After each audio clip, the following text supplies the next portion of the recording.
It's very important to always remember the origination of where we come from in the worldly terms and the Dhamma terms. In terms of the worldly terms, where we come from, we take on the identification of where is our country, our race, our language, our custom, and so forth.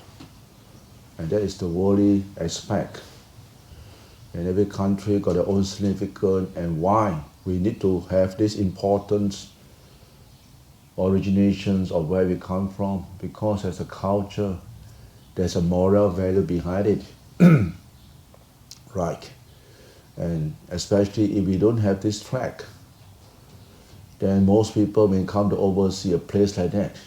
If you never preserve your custom, your origination of where you come from. And in the end, those new kids that is born in this present era, they don't know which one to fall to. And they fall to what? Materialism, material thing, that what we see in this present modern society, neither here, neither there. Neither here or neither there. They don't know. They are so confused. You see? Some they are like banana, outside yellow, inside white. Some outside white, inside yellow. So there's there's a contradiction of character within themselves, because there's no origination. And worse still, if there's no belief, don't have this what called moral ethics to be educated into the kid's mind. Right. In terms of the Dhamma, right, the Buddha's teaching, it goes beyond. It goes beyond, it's very inclusive. We're not talking about which dialect you are from, which nationality you are from, which custom you have, or, it's beyond that. It's inside the heart, how you feel. What are the moral value? And good moral value are always being appreciated and treasured by the wise. When we say by the wise people who has a common sense, who are people who can think of, right? They are morally well behaved, and they always welcome good moral values, right? And the Buddha's teaching fits into this category, and it goes beyond that, because we emphasize a lot on what compassion, loving kindness, forgiveness. This is very important. In every society, no society will like anyone to institute hatred or anger or killing or think there's cruelty. No human being will like that. Right? That's why when you're talking about this, the Dhamma, in terms of the Dhamma, the Buddha's teaching, it goes beyond nationality. It goes beyond that. It goes beyond until we say that it's the heart that counts. It's your behavior, the way you behave, it's the way of your life. Right? And this is very important. If this kind of good value is not educated in this so-called future generation of this country or any country, right? You can have their religion, but you look the way they behave, the way they think. We like this type of thing. You like this type of thing, but this type of thing, what does it encourage? What kind of value is it encouraging? That's why we must always remember, never mix custom with religion. But most of the time, most of the places, they mix. And this is where it goes wrong. When you start to mix, and you say that, this is Buddhism. This is not Buddhism, this is custom. This is what we call that preserved custom of the past. But of course, there is a good value in it, right? People hold to that custom until Buddhism arrives. Then people say that, they do away with the custom. They will rather, when you talk about custom, there are rituals and riots. You got to do this, you got to do that. And a lot of people don't have the time. But of course, why people in the past have all the time? Because life is so simple. Take for example, in Thailand, okay? I can refer to Thailand because I spend most of the time in Thailand. And you look at a farmer, before they go into the farm, or before even they start their planting or so-called cultivations, they will go to the, what we call that, huana, the corner of their place where they want to do the cultivation. Then they will ask for forgiveness from the so-called owner of the land or the spirit of the land, whatever term you want to put it, right? They will give some secret, to bribe the guy there.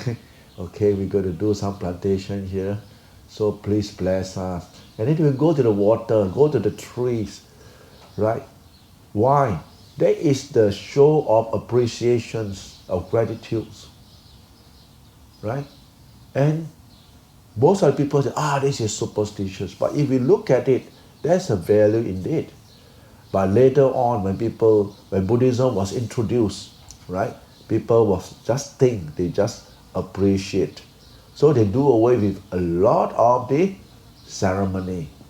And there are still some people who are very attached to the ceremony and they just do for the sake of doing.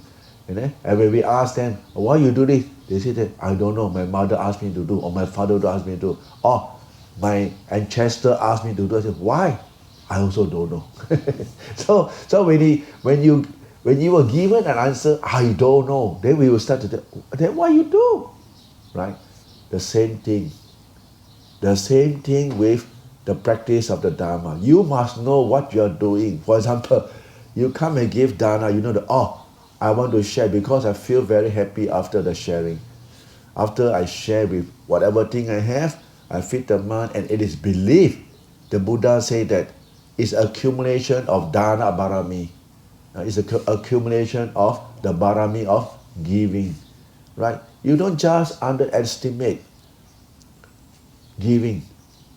Sometimes you encounter certain problem. People steal. You have a thief break down in your house. You got very angry, very frustrated. Then this thought of giving arise in you. Then it triggers, all the while I've been spending much more money on giving away.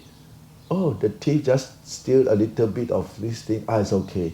You see, your heart can relinquish the thoughts of anger straight away in the very instant. In that very instant, you just, okay, no problem. And you forgive the guy or the person who steals. And you will be surprised. Your family member will get so mad at you that why you don't report to the police? Why this and why that? And to you, so that after all this while you have been doing a lot of dana, it's just treat it like a dana and that's it. And that is the beauty of a person who performing dana, which in times of need, this wisdom arises to rescue you from getting brood over the thing have been stolen or got so angry, so worked out with the thing. And you find that, why have I changed so tremendously? Last time someone takes something, you will, yell and shout and you want to do something about it, but now sort of, it's okay. You can find yourself the change of a character that you can relinquish things, especially you don't take grudges so easily like last time. A lot of things just forgo. You just acknowledge and okay, forget about it, let it go. And you find that you feel better because of this kind of being mindful of your own mind state, being mindful of not get caught up with anger, with hatred, with all this delusional thought that arise in us. You find yourself more easy to settle your mind when you meditate. So when we meditate, we find that because of our continuation of being mindful of what's happening with us, within ourselves, we find ourselves easy to meditate. We sit there and there you are. The mind doesn't wander, the mind doesn't create more anxiety, more anxious kind of thinking, more animosity to inflict pain into our own mind. And that's the beauty by performing generosity. And of course, if you would observe precept, to meditate, that even better, right? So remember, never estimate all these simple, small little act we do in our daily life. Never underestimate from being mindful in our daily activity. It is going to help you, right? Okay? And that'll be the sharing for today.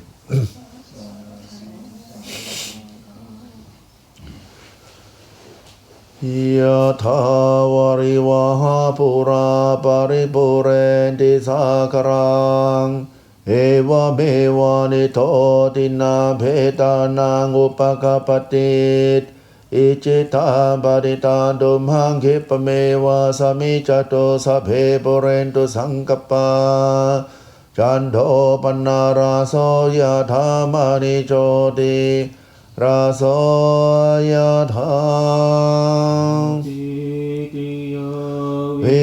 vivanjando sabharo aghavina saduma devava vantarayo sokhi dekhayo go bhava biva dhanasili sani Pachayino chataro dhamma vantanti ayuvanno sukhang Palang ayudo phalado thero vanado padipanado Sukha sadara medhavi sukha soharika jadit Ayodadawa balawana sukha jabadipanado Dikayo ya sawahoti yata yato papa jatiti Ratanataya nubhavena ratanataya tejasa Dukha roga bhaya vera sukha sadho jupadawa Aneka antaraya pi vinasado asesato Jaya siti dalalabha soti bhagaya sukhabala Siriyayo javano ca bokha hudi jaya sawa Sadawa sajayo ca jiwa siti bhavantu te Bhavato sabhamangalang rakado sabhadevata Sabhabuddhanubhavena sadasoti bhavantu te Bhavato sabhamangalang rakado sabhadevata Sabhadhammanubhavena sadasoti bhavantu te Bhavato sabhamangalang rakado sabhadevata Sabha sanghanubhavena sadasoti bhavantu te